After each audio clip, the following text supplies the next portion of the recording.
Hey. Hi everyone, thanks for coming. Thanks for making it out here. Okay, as you may know, last week, Thursday, was December 1st. That marked the 50th anniversary of Rosa Parks' action that pretty much sparked a movement that changed the United States as we know it. Now, Rosa Parks was no ordinary person, and she was no ordinary activist. I feel she was more of an everyday activist. Now, she was a very active member of her local community, and she was no stranger to the term activism. But the thing is, she let her activism, in a sense, diffuse into her everyday life. So she's pretty much going to provide the base for our conversation right now. What is an everyday activist? Now, our panelists are all going to discuss different concepts and different perspectives of the term everyday activism. And by the whole end of this, I hope we can have a discussion and try to find out what makes everyday activists, how can we be everyday activists, what can we learn from Rosa Parks, and also how can we have our small actions make a great change. So I'm going to give you a quick introduction to all of our panelists. Vanessa Lar is a junior in the School of Nursing. She's the vice president of OLA, that is the Organization of Latin American Affairs, and native of Brooklyn, New York. Dr. Rosa Avantmer, his studies focus in the intersection of communication and culture. Now, he's a native of El Paso, Texas, and he received his bachelor's and master's degree from the University of Texas, El Paso, and he went on to get his PhD at the University of Utah. Now, this is currently his second year here at Boston College Communication Department. Dr. Cynthia Young recently joined the Boston College community. She was formerly a professor at the University of South California. She now holds the position of Director of Black Studies. And she brings to Boston College a great sense of intellectual excitement and energy. Her new book is called Soul Power. That is Culture, Radicalism, and the Making of a U.S. Third World. It's being published by Duke University Press in June 2006, right? July. All right, and our last panelist, Dr. Rhonda Frederick, teaches courses in Caribbean and African American studies with an emphasis in political and cultural themes and women's writings. She is author of Cologne Man Acum, mythography, of the Panama Canal migration, along with several other works. Now, also, the format of this discussion is going to be a little different. Instead of having all the panelists talk and then have a Q&A, I think it'd be a little more interesting if we had a short Q&A after each panelist. This is so we can discuss all the concepts that they bring up and have a more interactive kind of panel. So before we start, I'd like to read off a poem by Langston Hughes. And here it goes. It's called Question and Answer. Right. Durban, Birmingham, Cape Town, Atlanta, Johannesburg, Watts, the earth around, struggling, fighting, dying. For what? A world to gain. Grouping, hoping, waiting. For what? A world to gain. Dreams kicked asunder. Why not go under? There's a world to gain. But suppose I don't want it. Why take it? To remake it. Now I open up the panel to our first panelist, Dr. Cynthia. Oh, you could just skip my better standing. All right, cool. I start to get tired All right, sitting. go right ahead. Hi, how are you? I wanted to sort of take this opportunity to really talk about Rosa Parks as a kind of jumping off point for a discussion of activism more generally. I work on the 1960s, and one of the things that I think happens with the 1960s is that we have this mythology around it. We talk about these people as if they were, kind of aliens, totally different from us, totally somehow, superhuman or super active in a way that we can't be or aren't today. And I really resist that idea. I don't think it's true. I think it's a way of distancing oneself from actions that you can take and have taken and will take hopefully in the future. And so rather than sort of talk about Rosa Parks and kind of continue to mythologize her, though I think she is certainly a person worth mythologizing in certain ways, I thought I would talk about how I would define everyday activism and then give you some examples and then have a discussion about those. So I was trying to think about what I would consider to be everyday activism. And so I tried to break it down to its kind of bare components. First, I would say that it's acting in and on your environment to change the conditions around you. So that can take a variety of different forms. So, give you some examples. Challenging a friend or a colleague when they say something with which you disagree. I think that's an example of kind of everyday activism. Intervening when you see something happening that you think is questionable or wrong. So, you see someone hitting someone else and you think that's not a good idea, you jump in.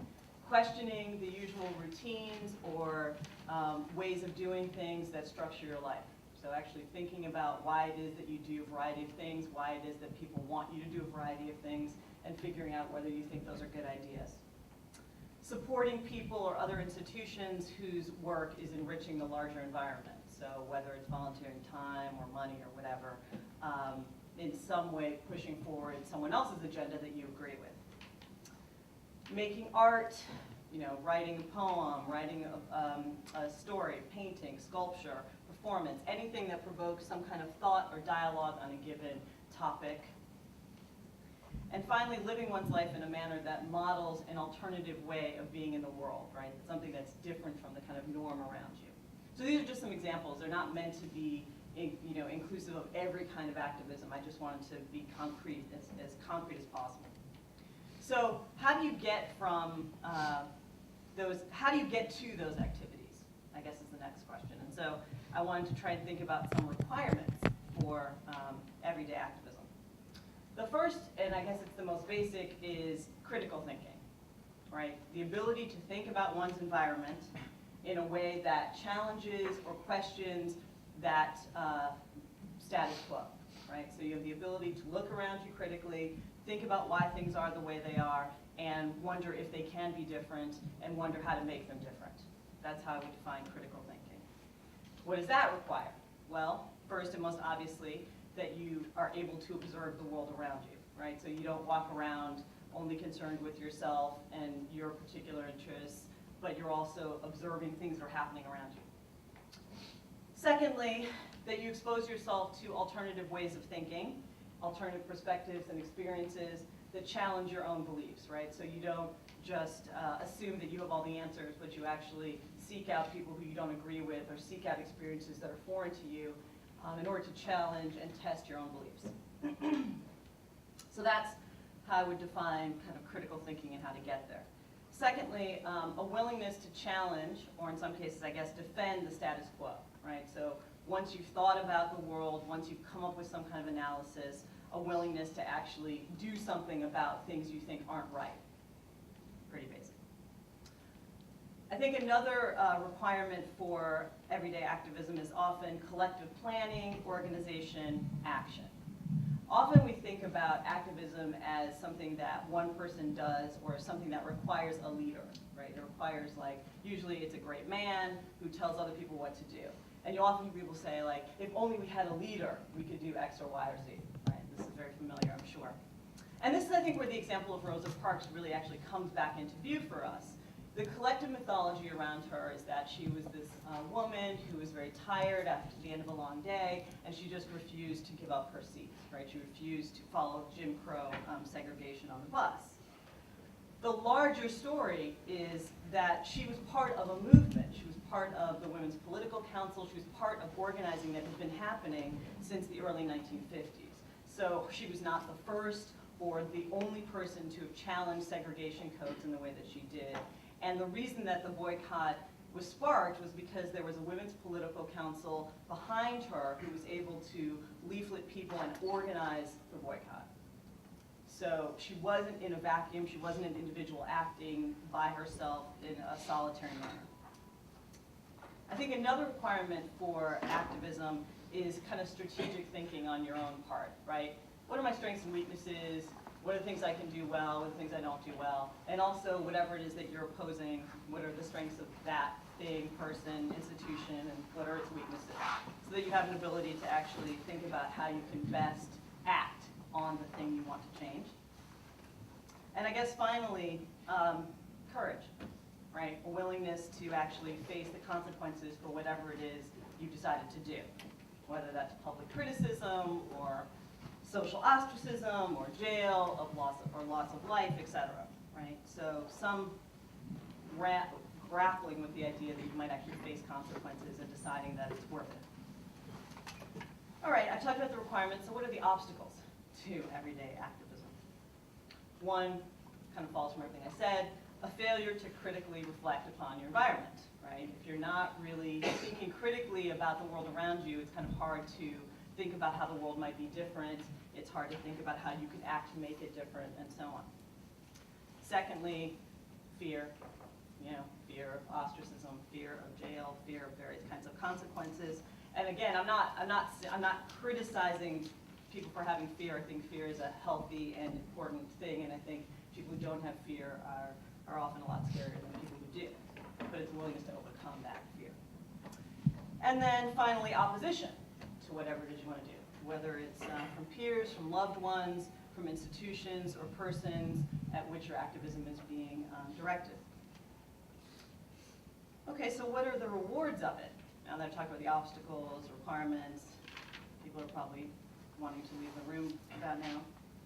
I think the rewards are incalculable in the sense that any willingness to challenge one's everyday environment in whatever way you choose to do so opens up that environment to change. It opens it up to be more democratic, more open. It opens up structures of power to be distributed differently than they are, right? So there's an enormous amount to be gained by performing any kind of activism. I think follows alongside of that is a kind of sense of how you are connected with your environment. I don't know if this is kind of familiar to you, but often when I talk to my students, and I know I felt this when I was an undergraduate, you'll hear people say, I'm just here for 4 years and then I'm going on to X, Y, and Z. And that's often the reason why they might not, for example, be registered to vote in the city that they live in during that 4 years. They might actually be registered back home. Or they might not get involved in various community organizations because they say, well, I'm only here for 4 years.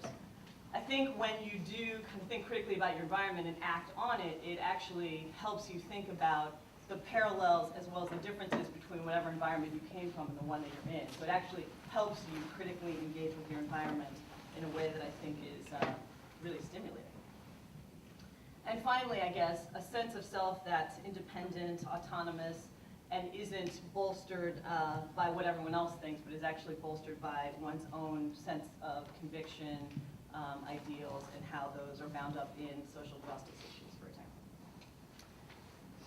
So now that I've kind of laid out all of that, I want to just kind of conclude by sort of making 2 more points. The first is activism on campuses, at colleges and universities. I think one of the things that is really difficult about doing activism on campuses is not unique to universities, but it takes a specific form. And that is, it's often the case that one has various convictions or beliefs or opinions, and you have them about somewhere else. But it's hard to bring it to bear on the place you're at, right? So you might think a particular thing is wrong that George W. Bush is doing. But it's difficult for you to make the connection between that and what's happening in your immediate environment. I think this is particularly exacerbated. It's much more extreme often in university and college settings because there's this kind of old-fashioned, old-school idea that there's this distance between knowledge and action, right? You're in the classroom, you learn about things, it's a kind of abstract thing, you take notes, you regurgitate it for tests and exams, but it doesn't necessarily have bearing on your everyday life. So there's this sense sometimes that there's this gap between knowledge that you get in the classroom and action in the, in quotes, real world, right? And you'll often hear people say, college or university isn't the real world, right? I think that that's completely false. I think it's not true. I think that colleges and universities are the real world in the sense that they bring all of the kinds of tensions and problems and possibilities and opportunities that the real world does. And I think that it is incumbent upon us who are in universities and colleges to kind of resist this abstraction, to say knowledge that we get in the classroom has bearing on what happens in the real world. And it has bearing on what happens here because right here is the real world. So let me give you some examples to kind of do what I said I wanted to do. One, that at NYU right now, there is a struggle going on among graduate teachers who had a union and now don't have a union because of the change in the National Labor Relations Board when Bush appointed different judges. It's a thing that rotates. They were judged federally to be able to be unionized, and then that decision was reversed with a new administration. They went out on strike because the university then refused to negotiate a second contract with them. And now they find themselves in the position of being threatened with loss of their health insurance, loss of their ability to teach, and loss of their tuition stipends because they're on strike. Now, what does this have to do with what I was just talking about? The president, who wrote this long letter at New York University saying, here's what I'm going to do if you don't go back and get off strike, appealed to the kinds of principles that universities are supposed to uphold, one of which is academic freedom, right? Students are supposed to be able to say what it is they believe and think without being punished, right? We're not supposed to be able to kick you out of school or take away your financial aid. Faculty are supposed to be able to say what they think and believe without having their jobs in jeopardy, without having their pay cut, and so on, right? This is just a kind of accepted principle at universities. And yet in this instance, I think, graduate teachers are being exempted from this kind of general overall rule that they should be able to act on their conscience without being, in quotes, punished. The second example, to bring it back to Boston College, I guess, is the example that got a lot of coverage in the Heights today and in the Observer today about the cancellation of the GLC's diversity dance. I'm sure anyone here not hear about this. It was like in all the papers today. An event that had been planned all semester. On November 22nd, it was canceled by the administration because they said it was in conflict with Catholic traditions and beliefs. The event, by the way, was called the AIDS Benefit Gala, a celebration of diversity, a safe zone event. I think it's incumbent upon people in the BC community to inform themselves about this issue, to think about whether or not they believe a dance held under the banner of the AIDS Benefit Gala does in fact violate, in quotes, Catholic traditions and beliefs, and then ask yourself what that means for your own participation in this community. Because I would say that the university is not the administration or the board of trustees or the faculty in isolation. It's also the students. So the things that happen here are also things that represent you, both in terms of the local community, national, and citywide. So that's it.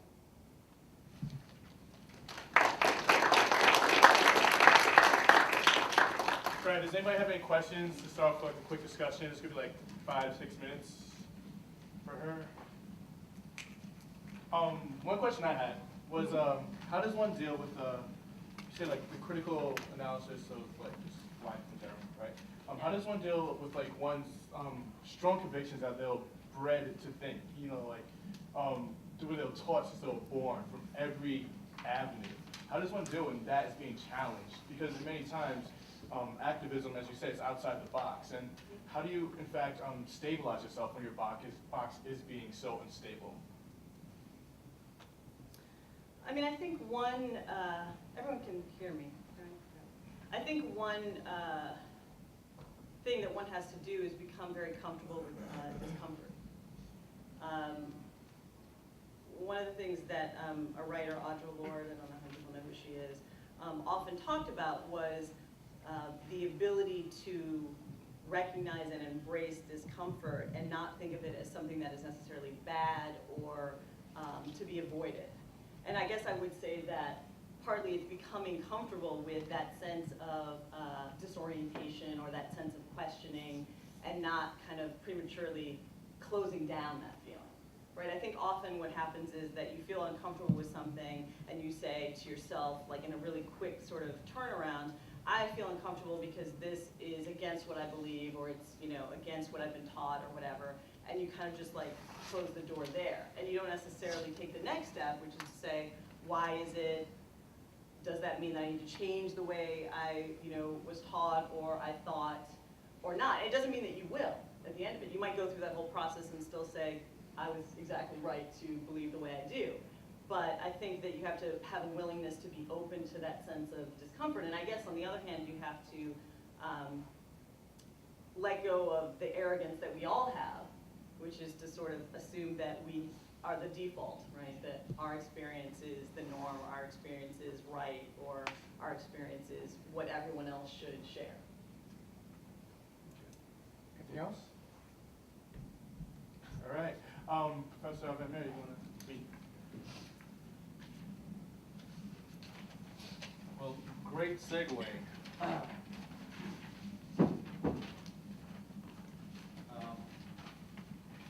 Good evening, and buenas tardes. Good segue for me to follow Professor Young, because I also want to talk about this article in the paper. A little bit of a touchy subject, and I'm a little bit apprehensive to talk about it, but as Professor Young was just telling us, this is something that needs to be said and I believe needs to be addressed. So anyway, let me get started. But before I do, I want to thank Nigel Cunningham for putting together this discussion in honor of Rosa Parks. As I told Nigel, I'm very honored to have been asked just to be here, and I'm truly honored to be here to speak to you to be in front of you to speak to you tonight on this momentous event. An event to honor Rosa Parks on the 50th anniversary of her protest and refusal to move to the back of the bus. Let me say also that as a Latino, as a Mexican American, as a Texican, as I like to say, I'm even more honored to be here just to be a part of an event that honors a woman named Rosa. Rosa, Spanish for rose.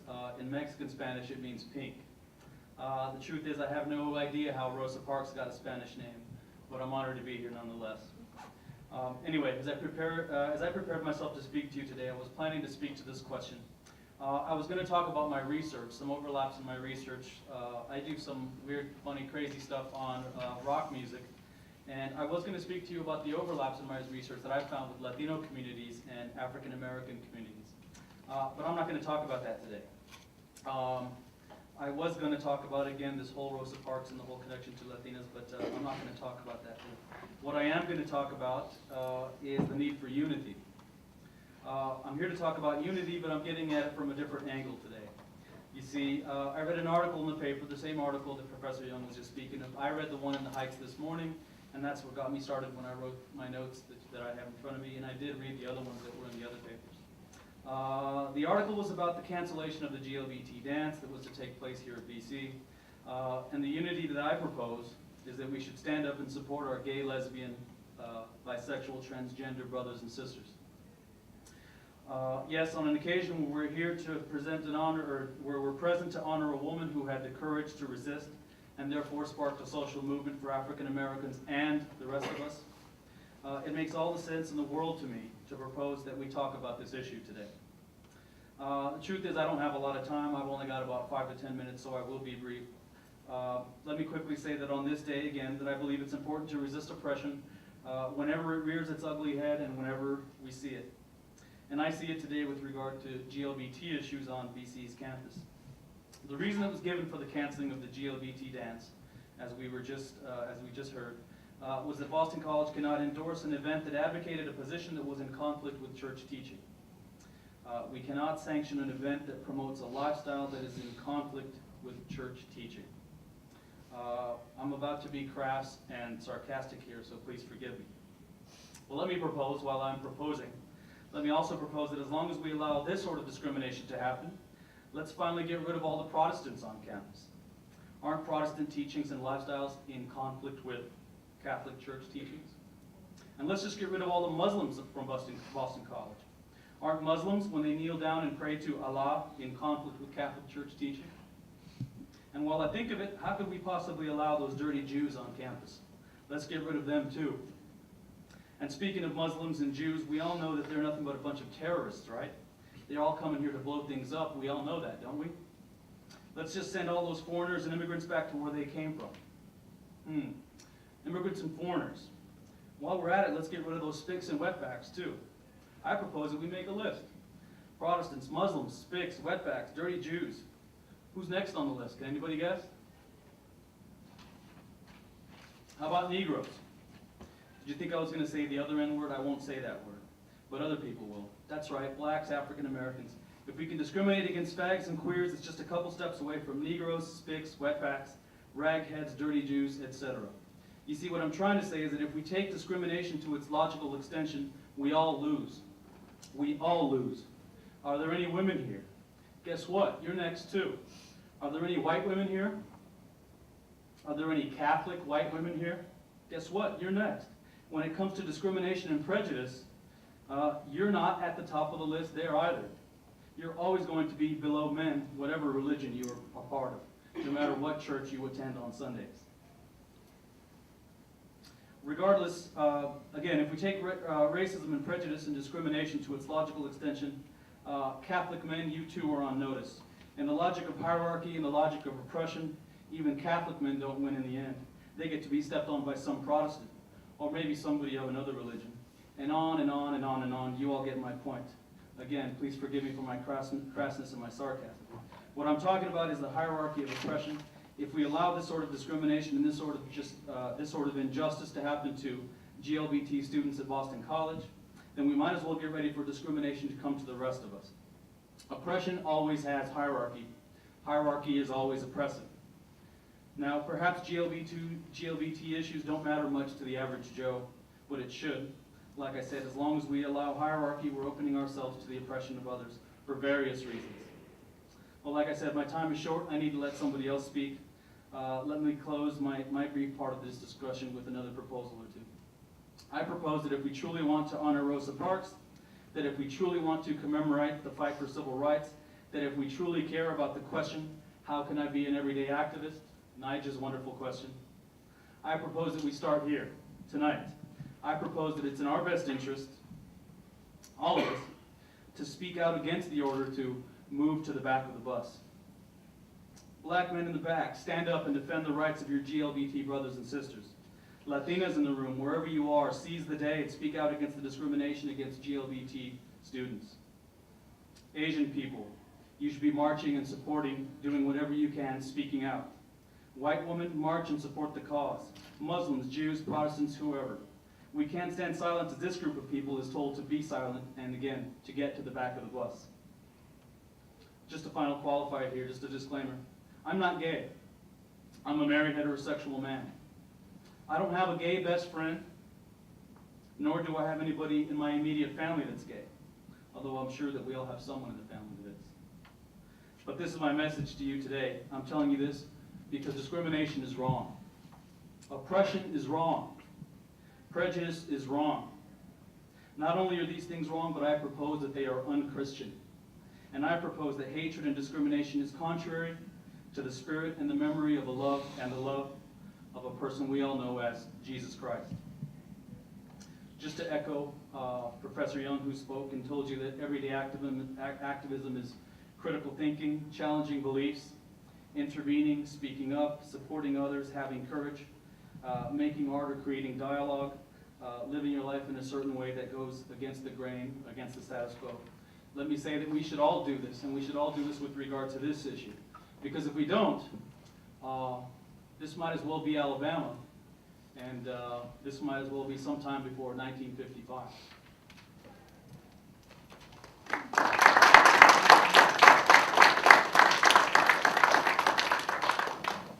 All right, any questions, any points, or anything that anybody wants to bring to dialogue? Yeah. Well, I think, because I'm stunned. It's the intent of the language that I think is very significant here, because it seems to me that the powers that be has laid out this phrase, Catholic traditions and beliefs, as if that's not questioned. It's not, you can't question it.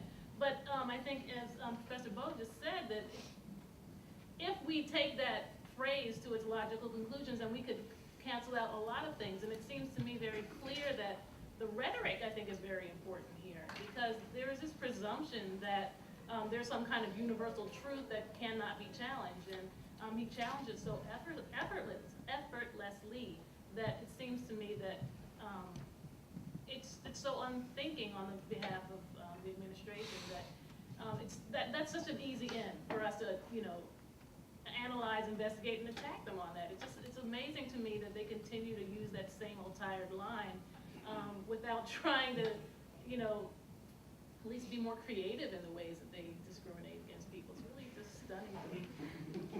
I'm like, could you work a little harder at being ignorant? I just like, you know, this easy ignorance is just amazing.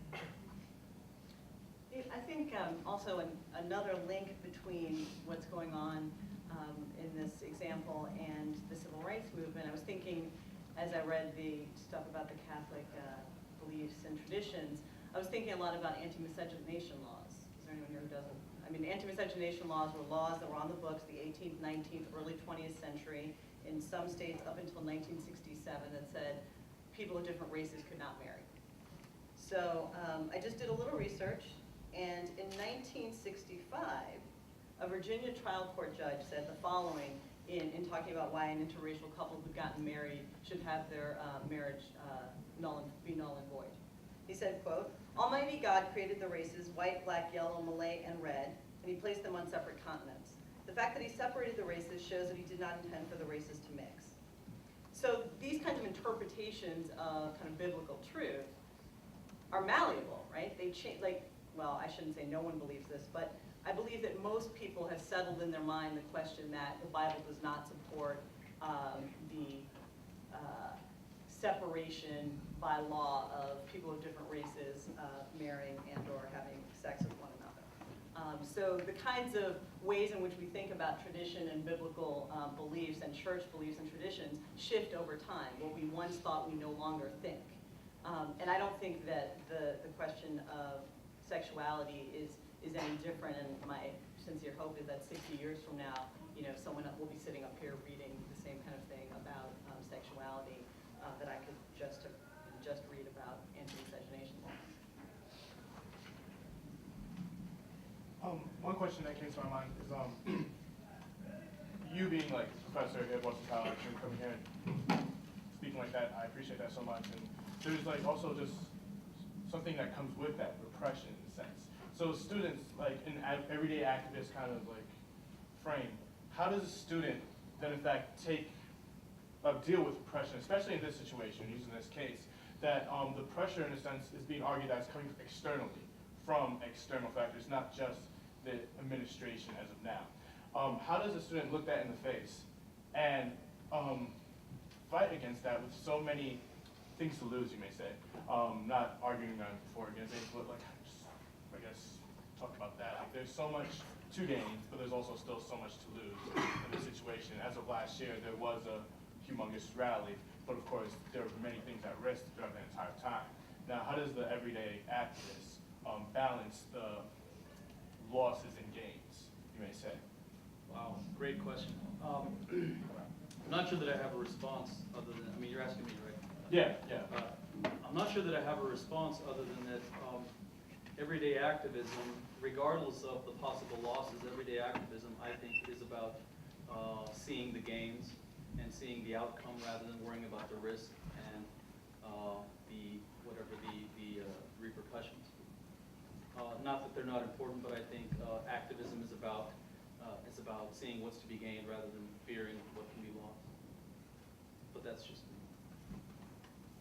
To kind of go off on that, I think everyday activism is also about not necessarily being able to see the gains, because like that's Rosa Parks, for example, she worked with the NAACP in a local chapter in her community, and she was active before she refused to give up her seat. And you know, when she started with the NAACP, I don't think she thought, well, you know, this is going to lead to this, and my humble work, my frustrations now are going to pay off, and I will earn the title of, you know, the mother of the civil rights movement. So I think something important to keep in mind is that you're working, but you're not necessarily going to see change within your lifetime, or you just have to know that the buildup of small work will lead somewhere, whether you may see it or not in your lifetime.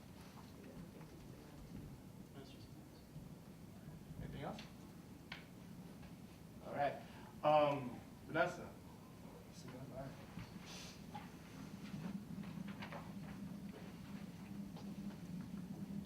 Well, what I'm about to say is very similar to what Dr. Young was talking about.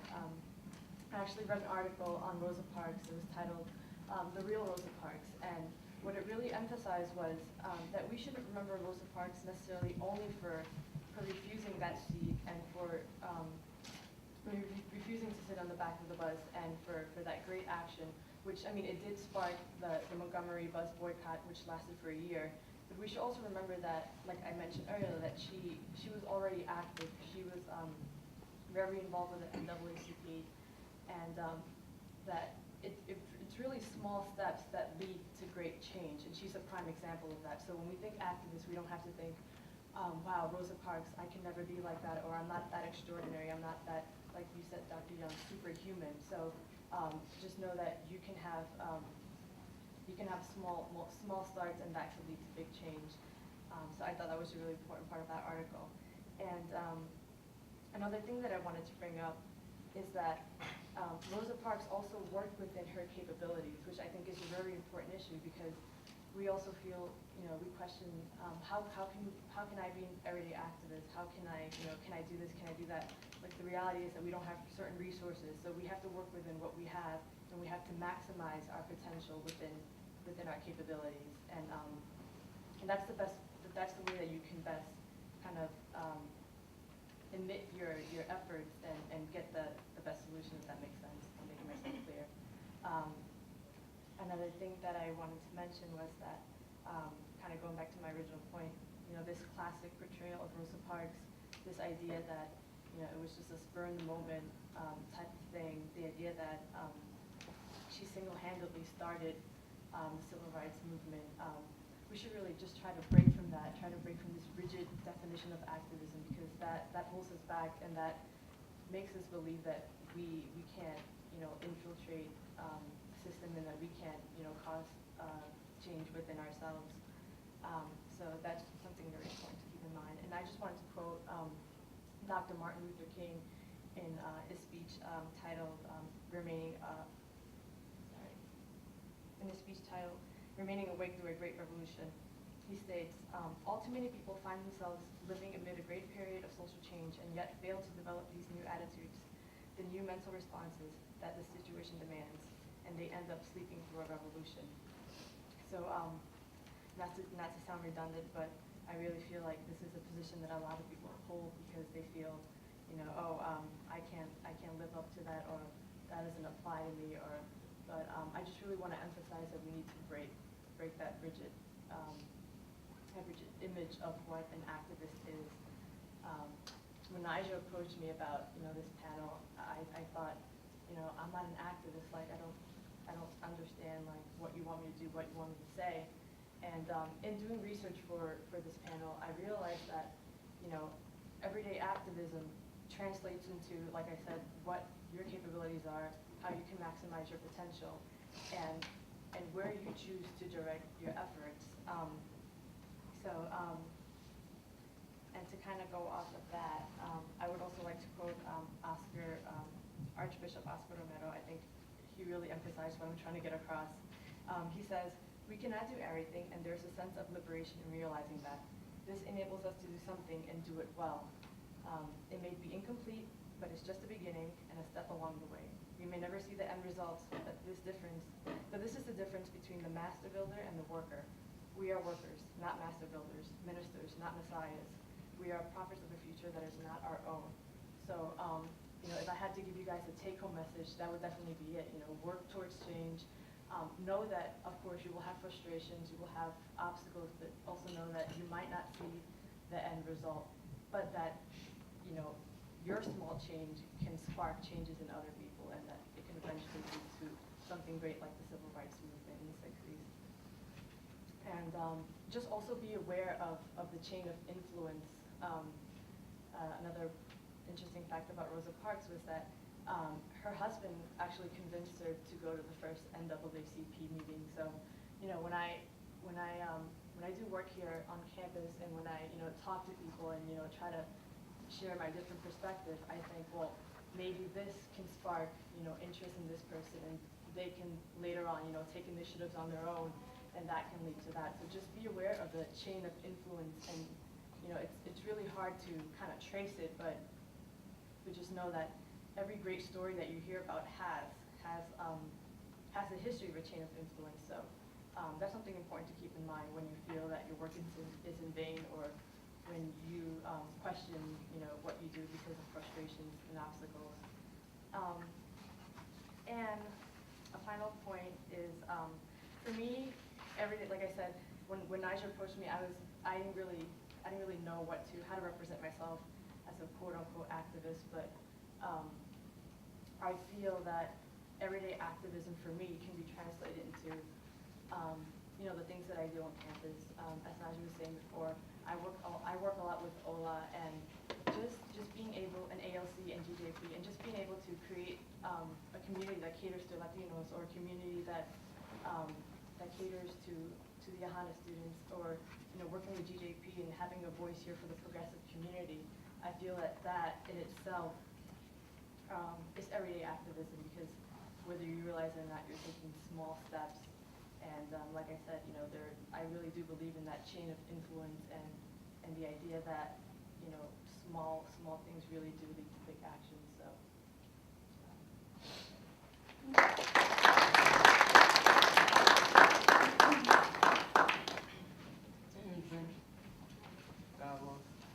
Okay. Oh, thank you. Yeah, actually, I have a comment All right. about what you said about taking small steps. I think some of the problems surrounding this issue of people, not being able, like they say to themselves, I can't be as great as Rosa Parks was. I think a lot of it has to do with the state of the culture in the United States as being impatient in a way, and emphasizing the end result in a way, and not, a lot of people often don't see that, change and progress can come from just, doing a little bit every day, a little bit here and there, and as opposed to just taking a major leap forward. And that's really how most activists, how they do their work, is by these small changes.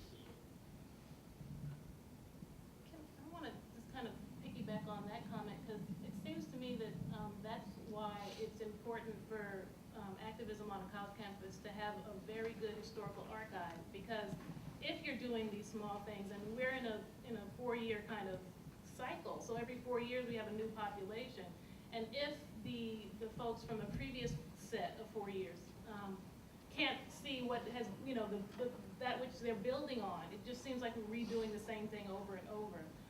But if we could have a nice historical record, whether it's written or website or something that could say, this is what we did, this is how we did it. And then the next set of people can come and read that and then build on it and move forward. Because I think that's one of the problems that I see about college activism, is that it's so cyclical. And then the university seems to benefit from the fact that the historical memory is short. And students graduate, and the really active ones graduate, and then maybe the next cycle wouldn't have that same kind of activism. So I really would encourage you all to document your histories as much as you can. One question that came to mind is, does anyone, what you mentioned, like American culture being so impatient, would anyone either, I guess, feel against that or know why that is to be? Like, there's one thing to say, but to understand like why it is. Like, I open this up to anyone, or a panel, or even to you, or anyone in here. My curiosity is, why do we feel that we are so impatient in a sense? Because like it's obvious to see like what that happened, like what happens with that. We get too caught up into like mass organization, like mass activism, where we can't fathom the small steps. Like, does anybody have any? I think that our times are marked by commodification of culture, and the necessity for people to consume signs and symbols rather than to fully understand the meaning of something.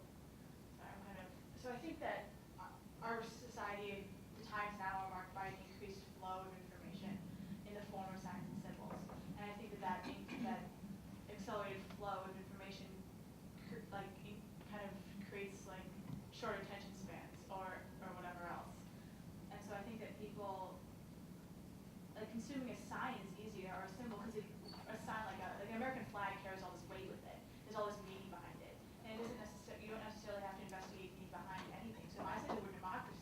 it means all these different things to you, and democracy might not even be what comes to your mind.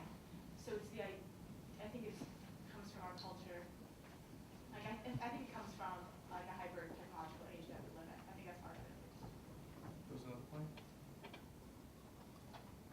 Well, I think that on a more personal level, everyone is searching for meaning, obviously. Like, I mean, the great question of life is what are we here for? What's our meaning? And that translates into results. Like, meaning is something that you get back for your work. And it can be extremely tiring to be working constantly and not seeing any results, especially when results are tied up with the meaning of a life. Like, the meaning of your life is what you do, what you change, what results you get. And so taking small incremental steps and not seeing those great results it can appear that you don't have any meaning or that you're insignificant. And I think that's important, is how to make people see that they do have meaning even if they're not getting great results. And I think it might have to include changing the relationship between meaning and results. Just the fact of doing something with some kind of meaning. Or we might even change the definition of results, what it means to be a success. Because I'm looking at two former students, and they just so spectacular. Honestly, I feel like because they were my former students, I had a small part in sort of how they continued on. So I'm like, I don't know. I can't document it. I can't put my finger on what I did or how I affected their lives, but I feel like something happened. So I think we can market differently. It doesn't have to be this big, dramatic, skywriting across the sky kind of change. It could be something else. I think This woman had a question for a little while. Oh, well, my point was just similar to that. But I was just gonna say I feel like the people that are going to be the activists are the ones that want to see the change, and it's not it's not satisfying to be told, your small steps. You won't ever see your results, but they will make a difference. Like the reason that I want to make a change is because I want to make a change. Like I want to see that change, and so it's difficult to just keep telling yourself that you will make a difference, because how am I supposed to know that's actually going to happen? Faith comes in. I have faith. No, seriously. Good, no, good. See you. No, I think you're right. It is really, for me anyway, it's really unsatisfying to think like, my grandchildren will see the change, but not me. Because I tend to be somewhat impatient, I guess. And I guess the thing I would say is, it is about changing what you think of as results, right? And so having expectations that are both ambitious but realistic, right? Having that kind of balance. But I also think that we don't often tell people the impact that they make on us, right? We don't necessarily take the time to tell our teachers, our parents, or our friends, whoever it is, right? Here's the way in which you've impacted me. And I know that on the occasions, I just got this note from a former student of mine, and she wrote something about how I had changed the way she saw the world. And I have to say, I almost teared up. That was really profoundly meaningful for me, because of course there's no way that I can know that, right? I don't know what's happening in her kind of psyche and in her way of thinking about the world, but just taking that second to write me the note to say that was incredibly meaningful, and it actually did make me feel that that was a concrete result. And I think that's something that all of us can do. We can all think about people who have actually made a difference in our lives or in our daily interactions, and actually let them know that. Because I think part of what sustains those of us who are trying to do progressive activism is actually the relationships that we build with other people, right? Yes, there is this kind of vision of how you want the world to be, and that has a certain kind of appeal, and you have a faith in that, and that's sustaining to some extent. But it's also, knowing that you're for something with other people, not just that you're against something on your own, fighting this battle that feels really like, it's going to take forever. It's like, who are the relationships? Who do you have relationships with? Why are they meaningful? How is that, a result in and of itself? How is that sustaining a certain kind of vision? Do you know what I mean? So that you're not necessarily thinking if I don't get this outcome that's out there, that's the only result that is meaningful. This is something that happened to me the other day that might help us think of, or have an example of what it means to think of results differently. I was on the elevator in the Campanella building, or You know how it gets crowded, everybody goes up to the fourth floor to cross over. So I'm in the back, and some woman was trying to get on, and the people in the front by the buttons let the door close in her face. And of course I had to say something, because that's the kind of person I am. I said that, you know, why did you do that? You could have held the door for that girl. And the person in the front said something stupid, but somebody else in the elevator said, I'm really glad you said something about that, because it was rude. You could have, you know, somebody should have done something. And I'm like, you know, it was a small thing. I mean, I did it because I thought I had to say something, because it seemed so egregious to me that somebody could just put their hand out and hold the elevator. But I was surprised by the other person who said something, because apparently I took it to mean that they saw it as wrong but wouldn't have said something. So my saying something helped them in some way. And so that's what I mean, it's not a big life-changing thing, but if one more person does one more nice small thing to somebody else, or just shows some little thing of consideration for somebody else, you know. I can also tell you stories on me fighting with people in the gym because of their cell phone usage, because you're not supposed to use cell phone in my gym, but that's another story. That's crazy. Professor, I mean, you talked about unity. Would you like agree that this kind of relationship with almost making people understand what effect they have on you is the kind of unity you were talking about? Yes, like to like understand other people as well. But like, can you speak of like almost something like critical unity or something cool word unity? You know, I think you're right. I think what you just said is right on. But also, I think I meant supporting each other in terms of supporting the causes. Like one of the things that drives me nuts about college campuses is that you go to an organization for Latino students, and it's a bunch of Latinos there. And you go to an organization for African American students, and it's a bunch of African American students. And I think I guess that's what I was trying to speak to, is the fact that we need to support each other's causes, organizations, dances, marches, whatever, because we're all invested in each other's empowerment.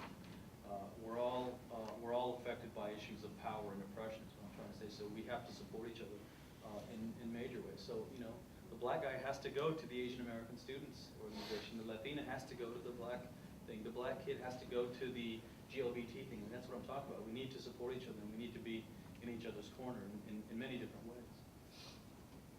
I mean, I think it's interesting that you bring that up, because one of the things that the administration said about why they canceled the dance was that it was targeted to one specific population, and so it was an exclusive event that also then, you know, promoted the homosexual lifestyle and so on.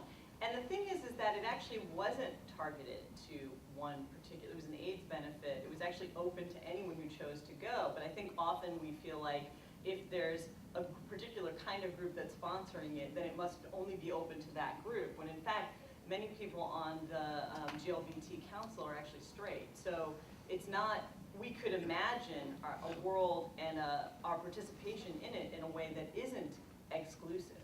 I mean, I think the kind of default assumption is that it's exclusive, and so therefore we can't be there or shouldn't be there. But in fact, that wasn't actually the assumption that the Leadership Council in this case was working under, and yet the administration could use that assumption as a reason for saying this event should be canceled.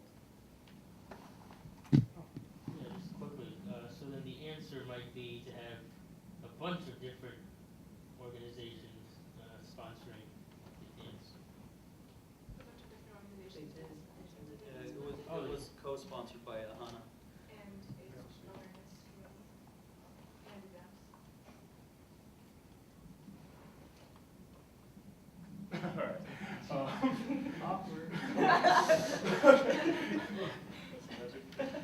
I have a couple of copies of the story that I'm talking about.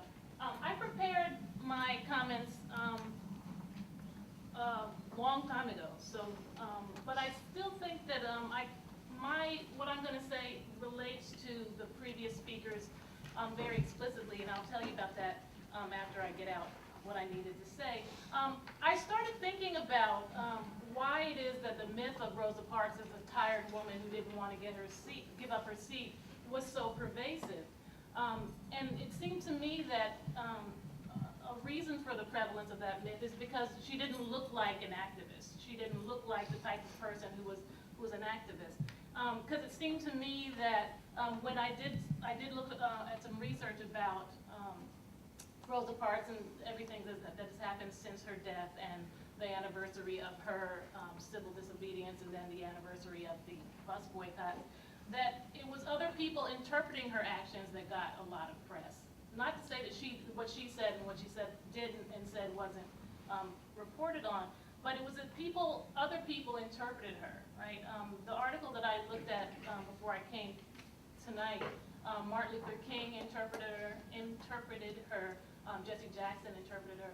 So it's got me thinking about, what an activist looks like. And I'm like, is it a person who does the action or the person who interprets the action? Is it a male or a female?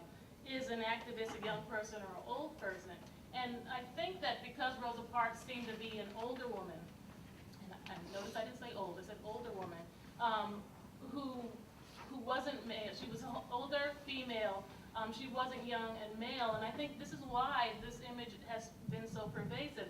So this is why I selected the story that I selected, because Miss Hazel, the protagonist of the story, is a woman in her 50s. She has on a dress that her children think are too tight. She has on a dress that's low cut. She has a dress that's too short, and she's slow dancing with this blind man in the beginning of the story. And her children are, and she wears a wig. This is right in the 60s where, the Black Power movement was on. Everybody's wearing their hair natural. So all of these things sort of disabled her from being a certain kind of activist, right? So that's why I was looking at this story.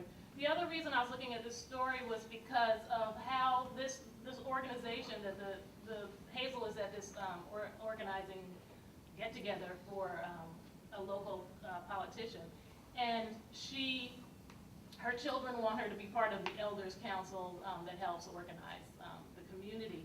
And I was thinking about how that relationship, sort of the political relationship, is mirroring the familial one, as well as sort of this kind of African one. And I say African because it's all this Elders Council. This sort of brings in all these different kinds of Africanisms. So I was interested in sort of how these personal relationships can also mirror political ones. So that's what I was thinking about in this story. And hopefully, if you get a chance to read it, you'll enjoy it. But also think about those two things that I was thinking about. But and the second thing that I wanted to talk about today was how one uses literature, the uses of literature as a genre. And I wanted just to give you a couple of quotations from Walter Mosley, who's a very famous detective novel writer, but he also has moved into just prose novels and science fiction and fantasy. And his comments are specifically about science fiction and fantasy literature, but I think it's applicable to literature in general. He says that the science fiction genre offers an alternative account of the way things are. He says that there are few concepts or inventions of the 20th century, from submarine to newspeak, that were not first fictional flights of fancy. We make up, then we make real. And then lastly, he says that the science fiction genre speaks most clearly to people who feel disenfranchised in some way, right? Young men, well, the science fiction in particular, young men, and he adds people of color in particular to this. And then lastly, Mosley says, the power of science fiction is that it can tear down the walls and windows, the artifice and laws by changing the logic, empowering the disenfranchised, or simply by asking what if. So these are all the things that I was thinking about as I prepared for this talk a couple of weeks ago.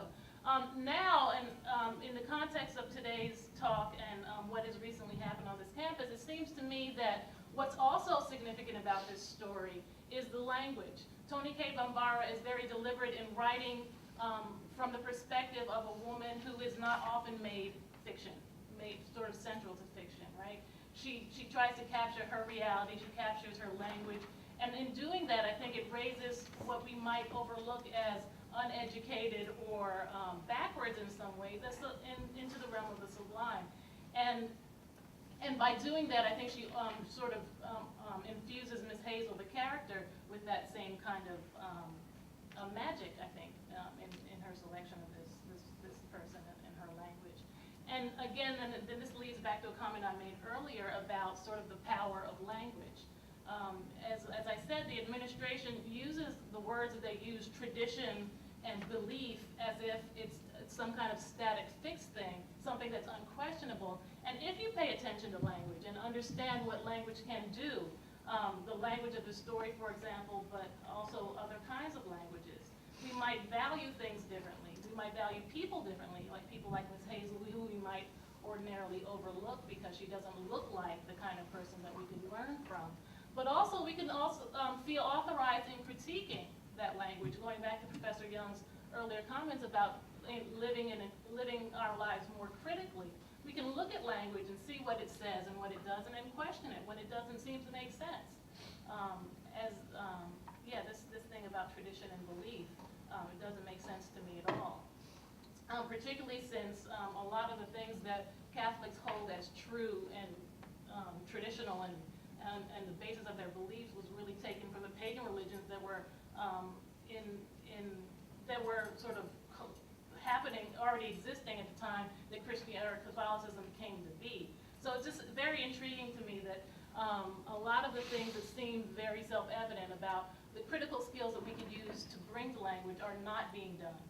And it seems to me that the administration is very comfortable in the fact that people aren't going to do that kind of work. Because that's the only reason it wouldn't make sense to me that they could say what they said, because they really did. It seemed to me that the expectation is that people will not question them on the fact of their belief or the fact of their traditions. So I hope we can sort of talk about that, sort of the power of language, and then also our own power to critique it, because we do have those skills, I think. That's the kind of thing that I talk about in the classroom, and I've seen it happen outside of the classroom as well. So I hope we can talk about that some more. Thanks.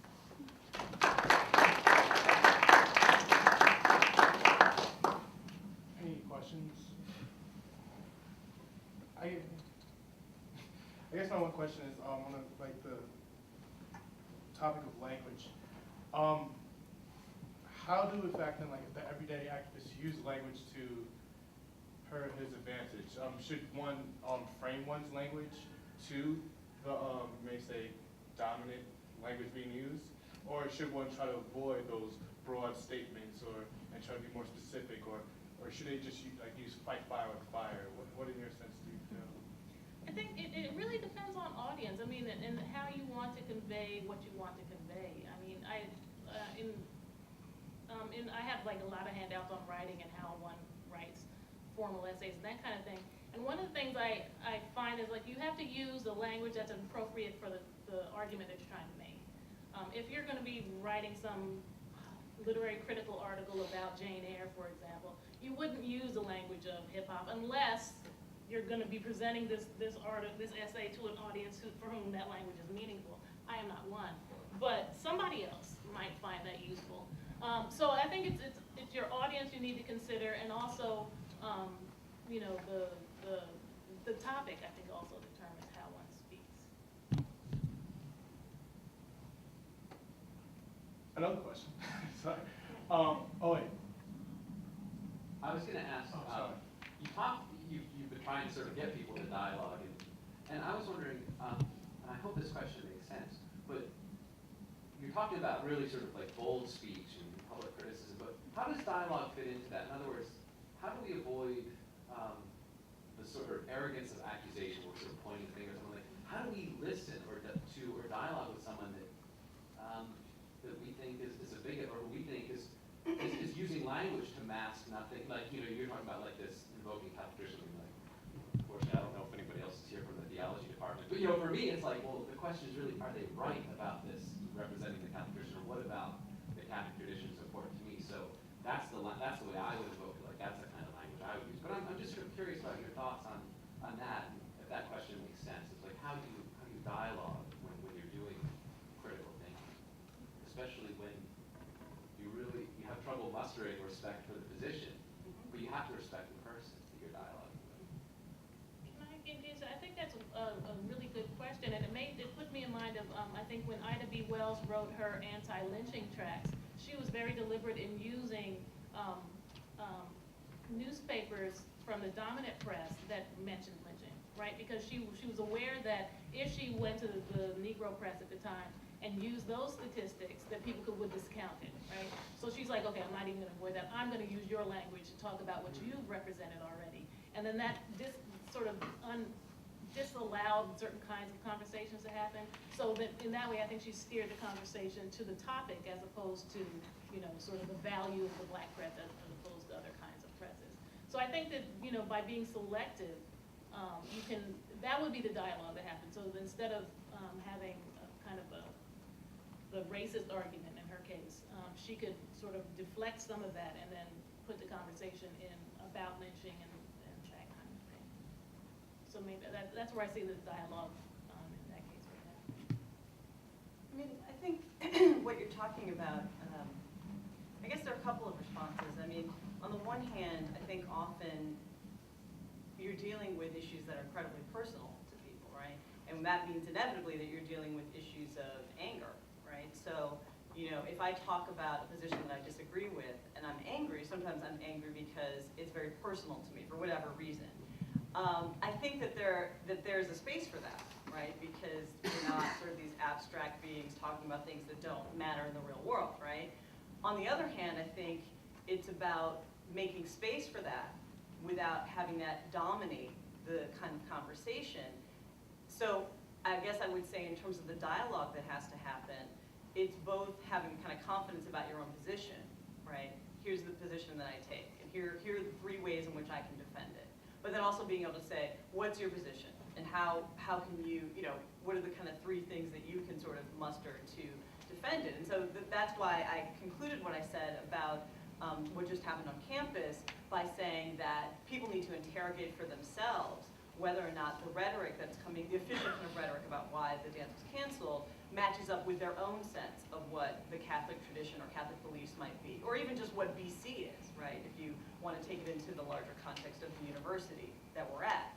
And then in that process of interrogation, both be able to articulate your own, you know, whatever side you come out on, but also pushing those who are on the other side or those who are on a different side to also articulate that. Because I think part of what I take Rhonda to be saying is that if this is a position that the administration has kind of come to with lots of thought and debate and dialogue, part of their responsibility is to share that debate and dialogue with all of us, right? So that we know what the reasoning is. And some people may, you know, still challenge them. Many people may still challenge them. But sort of that kind of process of opening up dialogue rather than having, you know, the official statement or sound bites or whatever it is, sort of being the last and final word. So that's, I don't know, that's just one way I would think about the dialogue and debate issue. If I could add anything, I love the question, and I think that's a wonderful question because I think that's the ultimate goal, is how do we create positive dialogue? How do we do something constructive rather than just be angry or whatever? So it's a wonderful question. Although I'd like to add, on the other hand, part of it is that it takes single acts of courage, like what Rosa Parks did, to get the dialogue started. And in fact, if you look historically what happened with Rosa Parks, the bus boycotts and everything, that single act didn't fix anything. It took a whole other year and some more time of bus boycotts where people were walking around, literally walking around, where nothing was being done and nobody was talking about it and there was no dialogue. So this single act of courage that we now know is protest and sparking a social movement, even then there was no dialogue. So it's interesting that it takes single acts of courage to even spark dialogue, but even in then they may come months later, years later, who knows? And it's an interesting question. I mean, that's why it's a great question, is how do we do that? Sometimes people are not willing to dialogue, they're not even willing to come to the table. Therefore, the act of courage has to happen in whatever form it might take. I don't know if that makes any sense. I have a question for the audience. I'm interested in what you all think an activist looks like. Because I think Rosa Parks became sort of the mother of the civil rights movement because there was a 15-year-old pregnant girl who wasn't as marketable because the NAACP's Women's Council, they were preparing a case with this 15-year-old pregnant girl as their centerpiece to challenge the bus segregation, but she didn't look right, you know, she didn't look like right. And then here comes Rosa Parks. And on one hand, I'm just like, you know, it's just wrong, you know. But on the other hand, I could see why they would want to pitch a certain type.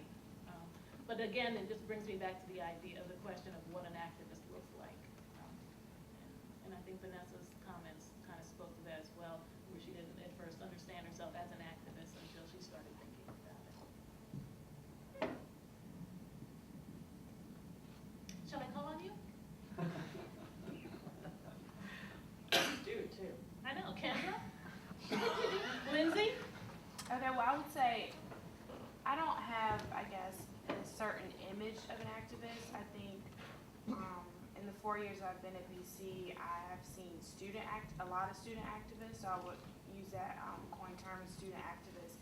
And I think it's just been regular people on campus. Like I'm taking Eyes on the Prize class, and we are talking, of course, about Rosa Parks, Martin Luther King, but we're also talking about a lot of the other everyday people that were involved, school teachers and other ministers that might not have been mentioned before, you know, in basic knowledge of the civil rights movement. So I think it's just regular people that have come across an issue that they've, you know, been really passionate about, like different people in UGBC or different people, members of ALC, and even people who might not be associated directly with the group, but people who have had something happen on campus and say, okay, well, this has to be a change, and not really, I don't think, too focused on whether or not it's going to be an immediate outcome, because chances are at BC we know how everything works. It's nothing's ever immediate. So I think it's just also knowing that, okay, even if you start something now, maybe I'll pass this on now to the freshman who's going to continue it, and then it'll still be like a cycle of trying to change things that everyday students are upset about.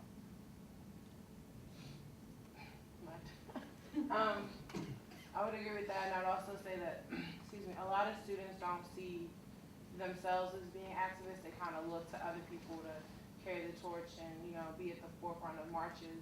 And I know personally, like I had an issue, if you guys are familiar with the Heights, they had the issue in September with the RD story, and a lot of students were outraged by that. And you know, I was on the Heights board, and I actually resigned and joined the activists, the other side, and got at the forefront of leading discussion and debate to, you know, correct a lot of the wrongs that had been done with the paper. And so I guess for the first time I saw myself, the power that I had as a student voice on campus. And I think there are times when we get caught up in the shuffle here as students, and we don't realize that we are very powerful. We have the ability to speak out and to make change, and that we can't always rely on other people, other courageous students to step forward. So I guess learning to change the lens and see yourself as an activist and see your power is a big step in becoming the activist.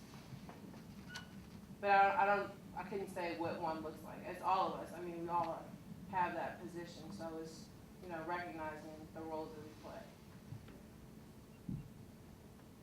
Yeah, I think on that point of seeing oneself as an activist, I think a lot of the problem has to do with people have a narrow definition of activism, as some people have said already, and they see it only as, you know, actively doing something, marching in the streets, you know, and carrying a banner.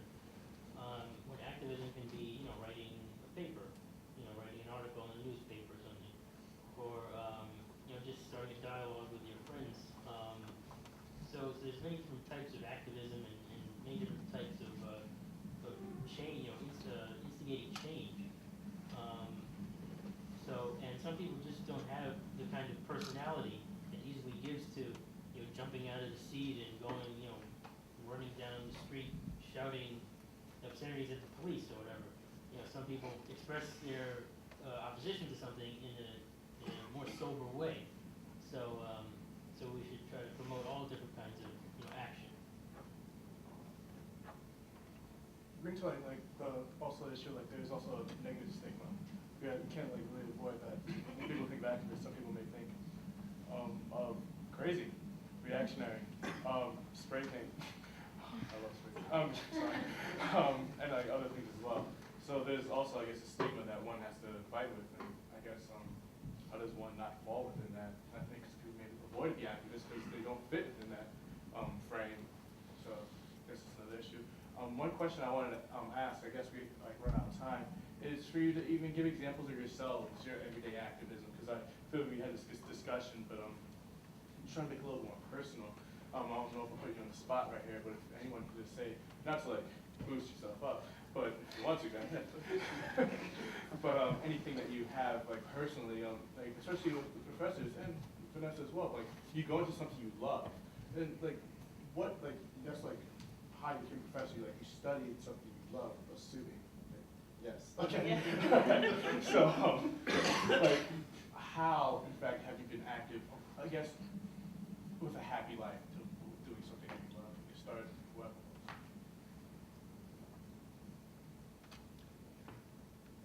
start off, I'll just quickly say something that's going to sound very, very cliche, and it's that I think for myself as a teacher, what we do is it's a little bit activist every day when we teach. I think scholarship by nature. I mean, I don't know what other people study, but me personally, I investigate stuff about ethnicity and race, and those are the questions, especially Latino identity, that I'm interested in. So just by the very nature of what we research, I think is an activist move. And I think especially the part that I like to emphasize is as teachers. I think as teachers, we're activists every day in terms of what we choose to teach and how we choose to frame a class or a course material, the readings that we assign. There are positions that we're taking. I mean, I hate to say it, I hate to frame it that way, but there are positions that we take and things that we are arguing, things that we believe in terms of our own research, but about science, about history, about whatever scholarship. So we do it with our teaching. Well, I guess I have a successful example and a failed example. Just thinking about my kind of critical thinking about myself. I'll start with the failed example.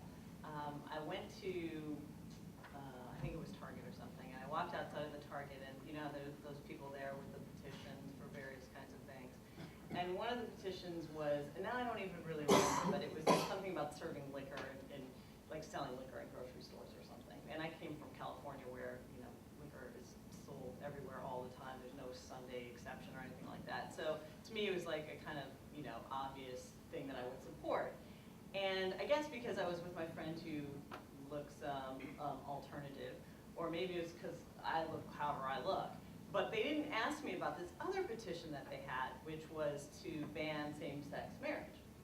And as I was standing there, there was a black woman who came up, and they kind of led with this liquor thing, and then they like went to the same-sex marriage thing. And before like literally they could even get it out of their mouths, like they were like, and there's this other thing, and she was like, of course I'll sign that one. And she was really like vehement about like how it was of course ridiculous that you would allow same-sex marriage.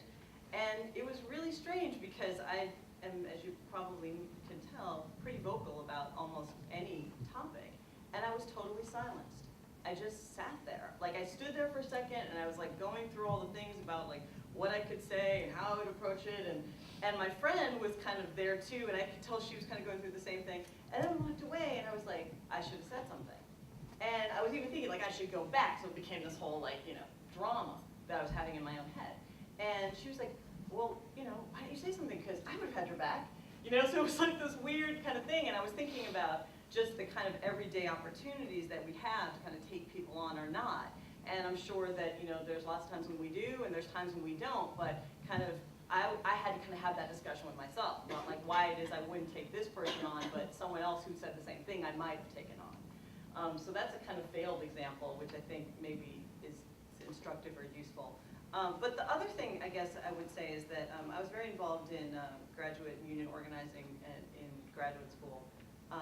And through a series of events, basically there was a strike that I participated in, and I was then brought up on disciplinary charges. And you can Google me and probably find the article because I wrote this whole thing about it afterwards.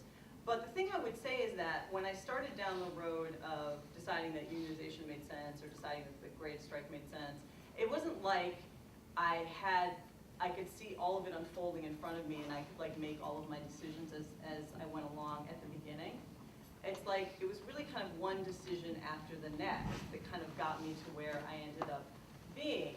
And I guess the thing I would say about it is at the end I was brought up on these disciplinary charges and I was facing expulsion, and I had to kind of have this conversation with myself about whether what I was doing was worth being expelled from graduate school. And I ultimately decided it was, and then I wasn't expelled, so you know, it was like I had the conversation, but it didn't end up happening. But the thing I would say is that it was really about a dialogue with myself about what kind of person I was and what beliefs I held and why those beliefs mattered in a given situation.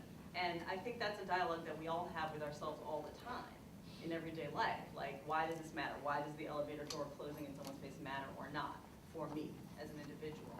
So, I mean, I guess the thing I would say in terms of everyday activism is that it's about having that dialogue and making those decisions as they confront you, you know, with as much integrity as you personally can have, right? I think the thing that people often do, and that's why I started with the failed example, is you don't act and you know that it goes contrary to who you are as a person, and you kind of make your peace with that instead of saying, next time I won't do that, or at least challenging yourself about why it is that you didn't act in the way that you think you should act in the world.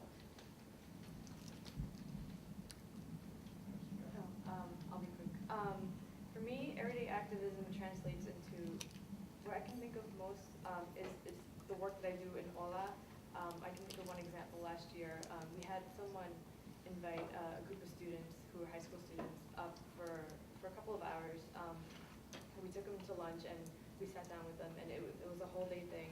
And we explained, our roles here as Latinos on campus, and just the fact that there is a Latino presence, a sense of support, and other questions they had about college enrollment, applying, financial aid, all of that stuff. And at the end, getting the feedback from them, they were just, it was proof that I could see that we actually changed the way they thought about college, the way they thought about school, the way they thought about higher education. So for me, that translated into everyday activism, because even though it's 1 week and it's a couple of hours, I know that that's one step towards racial justice, social justice, just to get, just inspiring kids to apply to BC. That in itself is giving opportunities, it's opening their eyes. So for me, that's a small step, but nonetheless a step, and I consider that activism. And can I have two examples? The first is when I moved here in '98, and everybody talked about how mean New Englanders are. They don't speak and they're cold and blah blah blah. And I found that to be true.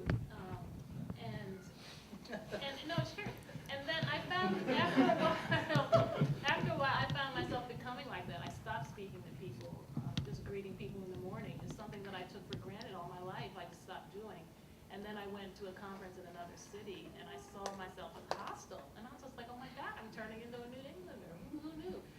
So I made up my mind at that moment to continue doing what I thought was important. I greet people in the morning. I speak to people who don't speak to me, because I think it's important to do. I can't walk by somebody and not say hello. I don't care who you are. And then, the thing about Boston too that I know is people stare you up and down and still don't speak. I don't understand that. So I always say hello, good morning, how are you? And often people don't respond, but I made up my mind. I'm like, it's not the response that I want. I didn't like who I was when I was just hostile. It didn't make any sense to me. So I speak to everybody now. Think about something I could have prevented, and something might happen to either party, and I just wouldn't want to think about the consequences of that. So I ask the woman usually, I'm like, if she's okay, if she needs me to call the police. Usually she says yes, and the man says no, and I call the police. So that's something that I think, again, it's important to do. I just want to make sure that everybody's safe and nothing dramatic happens. And that's where I went through the process that Professor Young said. I thought about what I thought was important, and then I decided to act on that. Great. Any other comments? Also, I promised that you guys have a take-home message. I don't know if you want to do that now, or if you want to add anything, I guess. Actually, I want to say something really quick. My original point was that we should question this rigid definition of activism. I think we should also look into like the school systems and see the way these characters or these heroes are portrayed to us. They're given to us in such a high pedestal. They don't give us the tools in order to be able to follow them or to implement the same kind of changes that they implemented, which I think is something very important, because it's like, oh, this person did this, but you don't know what to do, and it kind of leaves you. That's why you're frustrated. That's why you don't know, that issue of patience comes in. And I think one way to kind of counter that is to really know your history. If you know your history, you know that this takes this to happen, then that gives you that sense of patience. Okay, we have to do this. Okay, this is the next step. But I think that we're just, we're in our school system, we're left hanging. We're just like, okay, we can never really live up to that expectation. So that's something to take into mind. And then knowing that, that's where social responsibility comes in. You know that now. You know that it's up to you to figure out, what it is that you have to kind of make up for. So just take that initiative, get involved in the issues, learn about the issues, because no one's going to tell you. I think I want to just end with just us to be aware that activists come in different shapes and forms. To see people as potential think about Steve McClurg, the guy who takes care of the floor in the English department.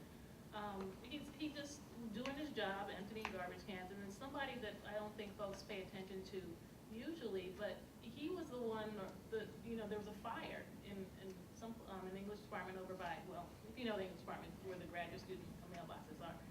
And I don't know how it started, but Steve was the one that called the fire department and took care of it.